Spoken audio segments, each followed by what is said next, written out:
Hi friends, मैं हूं आपका दोस्त सलामत अली खान और आपका स्वागत है आपके अपने यूट्यूब चैनल पर। आज इस वॉल्यूम में हम डिस्कस करने जा रहे हैं अनीता देसाई के नोवेल क्राई द पीकॉक को। अनीता देसाई जिन्हें अनीता मजूमदार के नाम से भी जाना जाता है। इनका जन्म 24 जून 1937 में हुआ। 1978 में इन्हें इनके novel fire on the mountain के लिए साहित्य अकेडमी अवार्ड मिल चुका है। इसके अलावा 3 बार इन्हें बुकर प्राइज के लिए नॉमिनेट किया जा चुका है। पहली बार 1980 में इन्हें क्लियर लाइट ऑफ डे के लिए, इसके बाद 1984 में इन कस्टडी के लिए और उसके बाद 1999 में फास्टिंग फिस्टिंग के लिए भी इन्हें नॉमिनेट किया जा चुका है और 2014 में इन्हें पद्म भूषण से भी सम्मानित किया जा चुका है। क्राई द पीकॉक इनका डेब्यूट नॉवल है। ये एक साइकिक नॉवल है।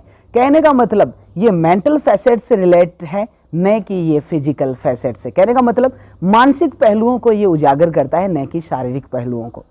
इस नॉवल की थीम इनकंसिस्टेंसी और lack of understanding in marital life पर डिपेंड है। एक औरत को रोटी, कपड़ा और मकान, इन 3 आधारभूत सुविधाओं के अलावा भी कुछ जरूरत होती है, वही इस नॉवल के अंतर्गत दिखाया गया है। इस नॉवल की प्रोटोगोनिस्ट है माया, और माया जो नाम है वो रेफर करता है इल्यूजन, भ्रम को। नॉवल का टाइटल क्राई द पीकॉक काफी सूटेबल है, क्योंकि ये नॉवल जो है वो माया के भी लवर के लिए जो क्राई है उसको इंडिकेट कर रहा है। माया मानती है कि जिस प्रकार से पीकॉक जो है वो पिया पिया क्राई करते हैं, उसी प्रकार से वो भी अपने लवर के लिए, अपने प्यार की चाहत के लिए विलाप करती है, और यही इस नॉवल के अंतर्गत दिखाया गया। क्राई द पीकॉक की कहानी माया नाम की एक ऐसी लड़की के इर्द गिर्द घूमती है जिसके लिए बचपन में एक भविष्यवाणी की गई थी कि इसकी अर्ली मैरिज होगी और मैरिज के 4 साल बाद या तो इसके पति या इसकी डेथ हो जाएगी। यही वजह कि ये डर पूरे नॉवल में माया के साथ चलता रहता है। माया की मां नहीं है, यही वजह है कि वो अपने बाप की आंखों का तारा है। माया को एक ऐसे परिवेश में पाला गया जहां पर एडवर्स सिचुएशन का, तकलीफों का दूर दूर तक कोई वास्ता नहीं है। उसे परियों के संसार में ही पाला गया। माया के लिए संसार जो है वो परियों का संसार है, लेकिन जब उसकी शादी अपने से काफी ज्यादा उम्र के इंसान से होती है तब उसका परिचय एक वास्तविक संसार से होता है। माया के कोई संतान नहीं है, यही वजह कि वो अपना सारा प्यार अपने डॉग टोटो पर लुटाए हुए है। लेकिन जैसे ही डॉग टोटो की डेथ हो जाती है, अब उसका सारा कुछ लुट जाता है और एक प्रकार का परमानेंट ग्रीफ जो है वो माया के कैरेक्टर में झलकने लगता है।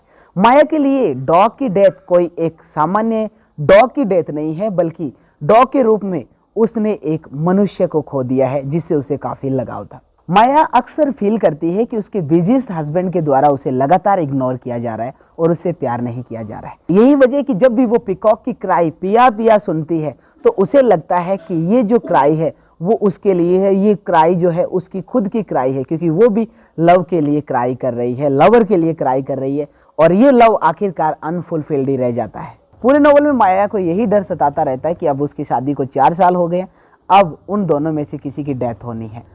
जिस प्रकार से हमने मैकबेथ में हमने देखा था कि चुड़ैलों की भविष्यवाणी मैकबेथ का विनाश कर देती है, उसी प्रकार से यहाँ पर एल्बिनो मैजिशियन जो इस नॉवल में हमें देखने को मिलेगा, उसकी भविष्यवाणी माया के पतन को न्योता देती है। इस नॉवल के अंदर जो सबसे महत्वपूर्ण टेक्निक है वो है स्ट्रीम ऑफ कॉन्शियसनेस। माया अक्सर अपने चाइल्डहुड मेमोरीज को या अपने फादर के साथ जो उसने एंजॉयबल मोमेंट्स बिताए हैं उनको अक्सर याद करती रहती है। तो स्ट्रीम ऑफ कॉन्शियसनेस इसके अंतर्गत मुख्य रूप में देखने को मिलता है। ये नॉवल 3 पार्ट्स में डिवाइड है। फर्स्ट और थर्ड पार्ट के अंतर्गत नरेटर जो है वो माया को एक थर्ड पर्सन के रूप में एक्सप्रेस किए हुए है। कहने का मतलब माया के लिए सी का यूज किया गया है, लेकिन सेकंड पार्ट के अंतर्गत माया खुद नरेटर बन जाती है और ये पार्ट जो है वो सबसे लंबा है, ऑटोबायोग्राफिकल फॉर्म में लिखा गया है और इसमें 6 चैप्टर्स है। अब हम देखते हैं इस नॉवल के इंपॉर्टेंट कैरेक्टर। सबसे पहले है माया, जो इस नॉवल की प्रोटोगनिस्ट है। माया ने अपने बचपन के डर की वजह से अपना एक प्राइवेट हेल जो है वो तैयार कर लिया, जिसकी 4 दीवारें हैं, टॉर्चर, गिल्ट, ड्रेड और इम्प्रिजनमेंट। उसे लगता है कि अब डेथ बहुत ज्यादा नजदीक है। माया के हस्बैंड गौतम को लगता है कि माया का दिमाग जो है वो थर्ड रेट्स पोइटिस जैसा है, 3रे स्तर की कवियत्री जो होती है उसके जैसा इसका दिमाग है।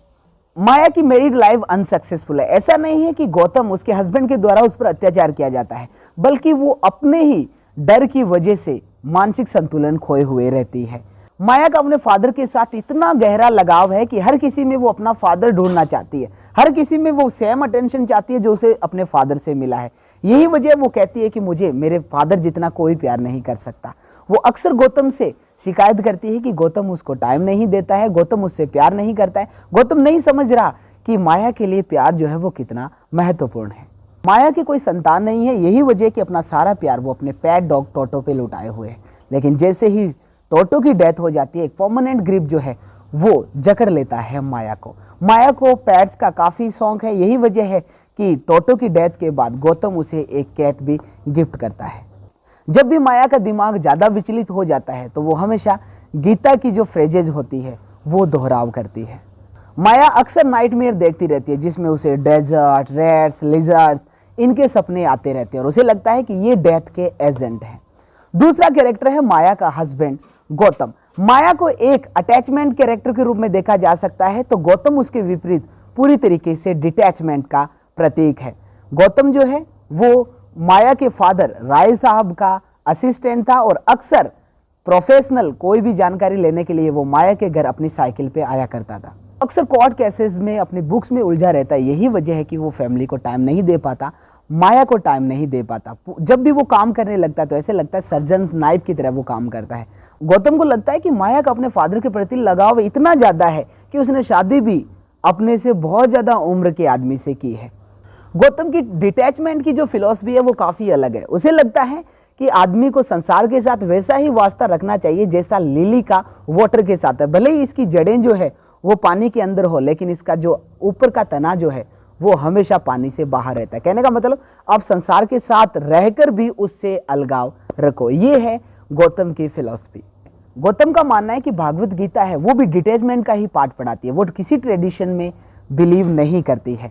गौतम का मानना यह है कि डिटैचमेंट वैसा ही होना चाहिए जैसा लोटस का वाटर के साथ है, एक लैम्प का विंड्स के साथ है, या एक कछुए का बाहरी वातावरण के साथ।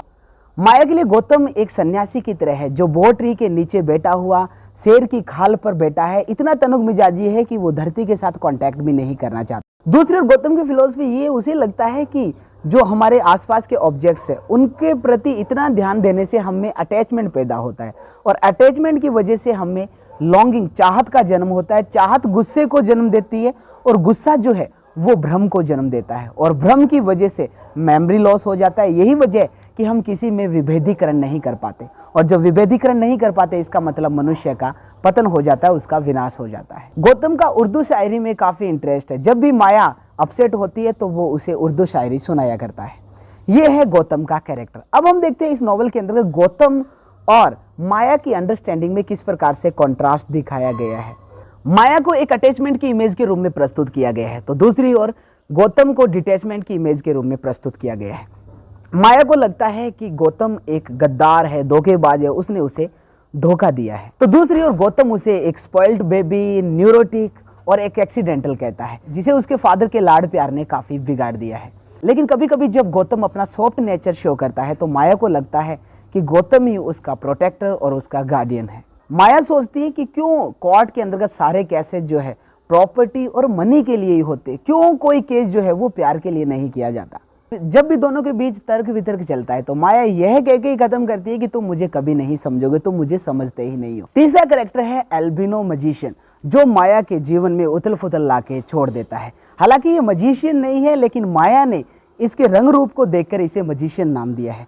एल्बिनो मजिशियन जो है उसके पास माया अपने बचपन में अपनी आया के साथ जाती है। ये काफ़ी आलसी टाइप है, ऐसे लगता है जैसे एक सफ़ेद कीड़ा है, आंखें उसकी धसी हुई है, पूरे तरीके से एक आलसी जीवन वो व्यतीत करता है।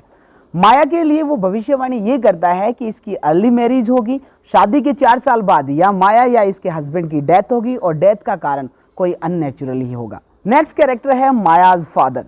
इनका नाम राय साहब है। ये एक बैरिस्टर है लखनऊ के अंतर्गत। ये एक ऑर्थोडॉक्स ब्राह्मण है। माया के लिए उसके फादर एक सिल्वर ऑक ट्री की तरह है, सफ़ेद बाल है। इन्हें एक इमेज कहा जा सकता है सॉफ्ट एंड वार्म हार्टेडनेस के लिए। माया के प्रति इनका नेचर काफ़ी सॉफ्ट है। यही वजह कि जब भी माया अपने फादर का संदर्भ याद करती है तो वो सोचती है कि उसके फादर जितना प्यार उसे कोई नहीं कर सकता। नेक्स्ट कैरेक्टर है मायाज ब्रदर अर्जुन। इसके पास एक जंग लगी हुई साइकिल होती थी जिसको वो नीचे की गली जो कि पूरी अंधेरे से भरी रहती थी उसमें जाता था। उसका कब डिपार्चर है, कब अराइवल है, ये पूरी तरीके से मिस्टीरियस रहता था।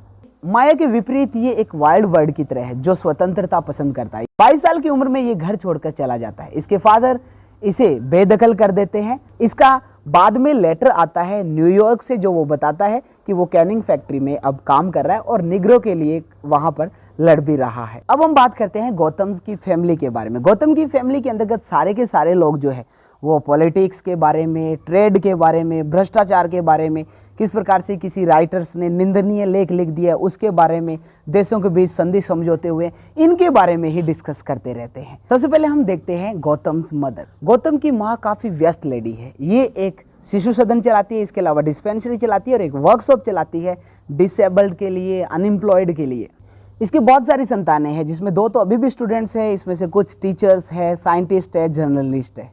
ये 12 बजे तक काम करती रहती है और सुबह 5 बजे से पहले उठ जाती है। ये कभी आराम नहीं करती। इनका मानना है कि अगर बीमार होना है तो बेड पे पड़े रहो। इनकी फिलोसफी है an idle's mind is a devil's workshop. Next character है नीला। नीला जो है वो गौतम की बहन है, काले रंग की है, ऐसे लगता है जैसे ये काली हंस है और उसकी हंस की तरह ये रॉयल अपने आप को मानती है। इसकी गर्दन जो है लंबी और पतली है। गौतम की माँ का मानना है कि नीला आर्टिस्ट आवर्स रखती है, कहने का मतलब रात भर तो ये काम करती है और सुबह ये सोती है। इसकी 3 बेटियां हैं, अन्नू, टुक टुक और कुमकुम। इसकी मैरिड लाइफ भी सक्सेसफुल नहीं है। यही वजह कि शादी के 10 साल बाद ये तलाक लेना चाहती है और चाहती है कि गौतम जो है वो उसका केस लड़े, लेकिन गौतम इनकार कर देता है। वो चीप लॉयर्स की तरह ऐसे केस लड़ना पसंद नहीं करता है। नेक्स्ट कैरेक्टर है गौतम्स फादर। हालांकि इनका स्वतंत्र कैरेक्टर के रूप में तो जानकारी नहीं मिलती है। इनके बारे में बताया जाता है कि ये फ्रीडम फाइटर हैं और ये जेल से भाग गए। इन्हें लगता था कि इन्होंने एक नवयुग का प्रारंभ किया है और ये छोटे कद के हैं, कमजोर है। इनका सपना है कि देश के लिए जो इन्होंने किया उसके बारे में वो किताब लिखेंगे। इसके अलावा 2 इंपॉर्टेंट कैरेक्टर और है माया की फ्रेंड्स, जिनमें पहली है लीला। लीला ने अपने परिवार के खिलाफ जाकर एक ट्यूबरकुलोसिस पेशेंट के साथ शादी कर ली थी। यही वजह है कि अब उसका अपने परिवार के साथ बोलचाल पूरी तरीके से बंद हो चुकी है। अपने पति की वो सेवा कर रही है। उसने कॉलेज ज्वाइन कर रखा है जहां पर वो पर्शियन लिटरेचर पढ़ा रही है। उसका मानना है कि शायद उसके भाग्य में ऐसा ही लिखा हुआ था जिसकी वजह से आज उसे तकलीफें सहन करनी पड़ रही है। इसके अलावा दूसरी फ्रेंड है माया की, वो है पॉम। इतनी चातुर्य और व्यवहार कुशलता को ज्यादा महत्व नहीं देती है। ये काफी खुश मिजाज कैरेक्टर है, फैशन की काफी शौकीन है और अक्सर पूछती रहती है कि ये उसको जचता है या नहीं जचता है। इसके हस्बैंड का नाम कैलाश है। अक्सर माया के सामने वो अपने ससुराल की बुराई करती रहती है कि उसके ससुराल वाले हमेशा हर काम में टांग अड़ाते रहते हैं और वो नहीं चाहती कि कैलाश के साथ एक छोटे से कंपार्टमेंट में रहे, चूहों की तरह एक ही कमरे वाले घर के अंतर्गत वो अलग फ्लैट में रहना चाहती है। वो अपनी सास की हिदायत पर बिरला मंदिर जाती है। प्रेग्नेंट है वो। उसकी सास का मानना है कि अगर हर गुरुवार को वो बिरला मंदिर जाएगी तो उसके बेटा ही होगा। माया के विपरीत पॉम ने पारिवारिक हालात में खुद को ढाल लिया है। इसके अलावा 2 इंपॉर्टेंट कैरेक्टर है मिसिज एंड मिस्टर लाल। ये पार्टी ऑर्गेनाइज करते हैं। मिसिज लाल के ऑलरेडी 4 बेटियां हैं और 5वीं बार वो फिर प्रेग्नेंट हो गई है। माया को लगता है कि मिस्टर लाल काफी तानाशाह है। नेक्स्ट कैरेक्टर है गौतम्स फ्रेंड हरबंस सिंह। ये अमेच्योर फॉर्मिस्ट है, हस्तरेखा विशेषज्ञ है। ये गौतम के ये हॉस्टल मेट रहे हुए हैं कॉलेज के अंदर। गौतम के लिए भविष्यवाणी की थी कि ये BA में फर्स्ट आएगा और एक दिन बहुत बड़ा वकील बनेगा और वो भविष्यवाणियां सही साबित हो गई थी। हरबंस सिंह का मानना है कि औरतें जो है वो आदमियों की अपेक्षा कम जोखिम उठाना पसंद करती है। यही वजह है कि वो भविष्य के बारे में पहले से जानना पसंद करती है ताकि वो उसके लिए प्लान बना सके। तो ये थे सारे इंपॉर्टेंट कैरेक्टर्स। दूसरा, इस नॉवल की जो मेन थीम है वो है lack of understanding in marital life. इसमें बहुत सारे हमें ऐसे वैवाहिक जोड़े देखने को मिलेंगे जिनकी मैरिड लाइफ जो है वो सक्सेसफुल नहीं है। पहला है Maya's father and her mother, क्योंकि कहीं भी हमें माया की माँ का संदर्भ नहीं देखने को मिलता है। हो सकता है उनका वैवाहिक जीवन भी सही नहीं रहा होगा।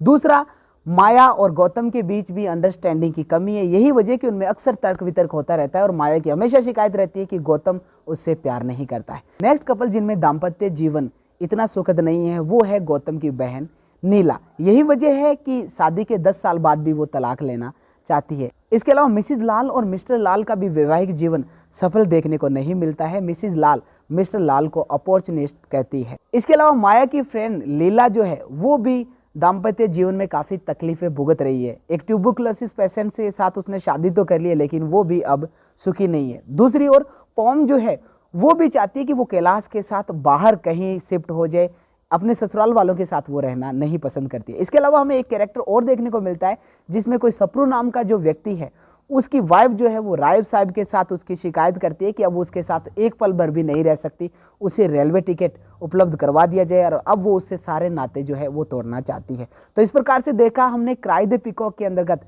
जितने भी कपल शो किए गए हैं उनकी मैरिड लाइफ अनसक्सेसफुल है, उनमें अंडरस्टैंडिंग का अभाव है।